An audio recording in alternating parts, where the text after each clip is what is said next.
Welcome to Rithvik nature's care. நம்ம இன்றைக்கி நாட்டுக்கோழியை வச்சு ஒரு சூப்பரான மிளகாய் கறி செய்யலாம்.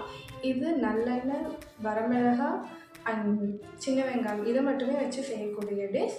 Taste and health wise also ரொம்ப பர்ஃபெக்டான டிஷ். நம்ம வீடியோக்குள்ள போகலாம். அண்ட் நீங்கள் முதல்ல நம்ம சேனல் பார்க்குறீங்கன்னா மறக்காமல் சப்ஸ்கிரைப் பண்ணிக்கோங்க. பக்கத்தில் இருக்க பெல் பட்டனை கிளிக் பண்ணிக்கோங்க. நம்ம போடுற வீடியோஸ் எல்லாமே உங்களுக்கு உடனே நோட்டிஃபை ஆகும். தேங்க்யூ.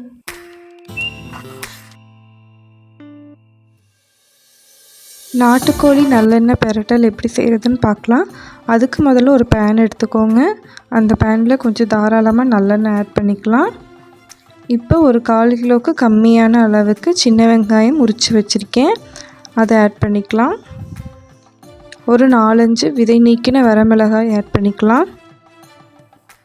இது ரெண்டுமே நல்லா வணங்கட்டும்.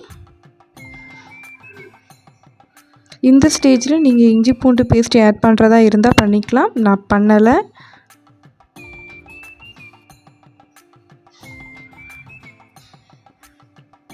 பிகாஸ் இது வெங்காயம் வரமிளகாய் இதை மட்டுமே வச்சு செய்ய போகிறோம்.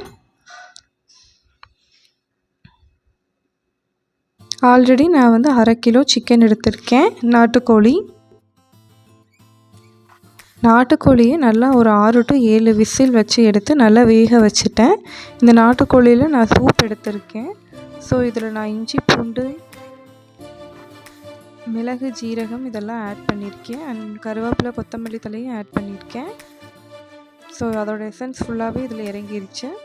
இப்போ நான் ஃப்ளேவருக்காக கொஞ்சோண்டு கறி மசாலா தூள் ஆட் பண்ணிக்கிறேன். அது எனக்கு பிடிக்கும், அதனால் ஆட் பண்ணியிருக்கேன். இந்த ஸ்டேஜில் உங்களுக்கு ஏதாவது மசாலாஸ் பிடிக்கும்னா நீங்கள் அதை ஆட் பண்ணிக்கலாம். பட் இது ஆப்ஷனல் தான். நீங்கள் எந்த மசாலாஸும் ஆட் பண்ணலைனாலும் இது டேஸ்ட் பர்ஃபெக்டாக தான் இருக்கும். அண்ட் நம்ம இந்த ஜீரகம், மிளகு, இஞ்சி பூண்டெல்லாம் போட்டு ஆல்ரெடி வேக வச்சு எடுத்துருக்கிறதுனால அதோட ஃப்ளேவரும் நல்லா இந்த சிக்கனில் இறங்கியிருக்கும். நான் சிக்கன் வேக வச்ச சூப் கொஞ்சம் இருந்துச்சு, அது கூட சேர்த்து இதை மிக்ஸ் பண்ணிக்கிட்டேன். மிக்ஸ் பண்ணி கொஞ்சம் தண்ணி எக்ஸ்ட்ரா விட்டு மூடி போட்டு வேக வச்சுக்கலாம். அப்போ தான் இந்த எல்லாத்தோட ஃப்ளேவரும் சேர்ந்து மிக்ஸ் ஆகும்.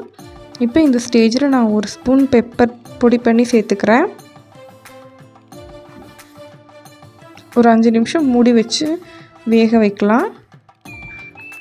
உங்களுக்கு இந்த கிரேவி ஸ்டேஜில் சாப்பிட பிடிக்கும்னா இந்த ஸ்டேஜ்லேயே எடுத்துக்கலாம். இல்லை வரட்டல் மாதிரி சாப்பிட்ணுன்னா நல்லா இந்த தண்ணியெல்லாம் வத்துற அளவுக்கு இந்த மாதிரி எடுத்துக்கலாம்.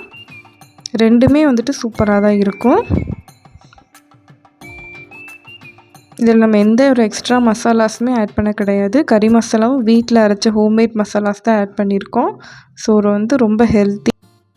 நம்ம ஏன் நல்லெண்ணெயில் செஞ்சோம்னா சிக்கன் சூடு. ஸோ நல்லெண்ணெயும் சின்ன வெங்காயமும் குளிர்ச்சி, அதை ஈக்குவல் பண்ணுறதுக்காக தான் நல்லெண்ணெயும் சின்ன வெங்காயமும் நம்ம தாராளமாக ஆட் பண்ணி செஞ்சுருக்கோம். நாட்டுக்கோழிக்கு நல்லெண்ணெய் தான் ஹெல்த்தும் கூட, டேஸ்ட்டும் சூப்பராக இருக்கும். மட்டனுக்குலாம் நம்ம நல்லெண்ணெய் ஊற்றி செஞ்சோம்னா அது அவ்வளோவா டேஸ்ட்டாக இருக்காது. பட் நாட்டுக்கோழிக்கு ரொம்ப டேஸ்ட் நல்லா இருக்கும். நீங்கள் ஒரு டைம் ட்ரை பண்ணி பாருங்கள். சூடான சாப்பாடோட இந்த நாட்டுக்கோழி இந்த வரட்டல் பிசைஞ்சு சாப்பிடும்போது அவ்வளோ ஒரு டேஸ்ட்டாக இருக்கும். கண்டிப்பாக எல்லோரும் ட்ரை பண்ணுங்கள். ட்ரை பண்ணி பார்த்துட்டு எப்படி இருக்குன்னு எனக்கு கமெண்ட்டில் சொல்லுங்கள். நம்ம சேனல் பிடிச்சிருந்தா சப்ஸ்கிரைப் பண்ணிக்கோங்க. தேங்க்யூ.